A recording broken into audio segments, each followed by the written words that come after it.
For today's video ay tuturuan ko kayo kung paano ako gumawa ng high skin fade. For beginner's guide lang muna.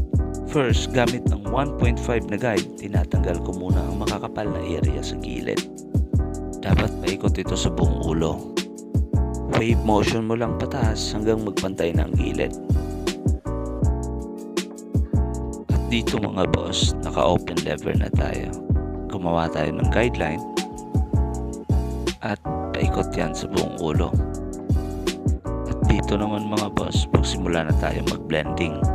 Close lever and then mag-fade na tayo. Unti-unti natin burahin yung mga maliliit na linya gamit yung corners ng blade natin.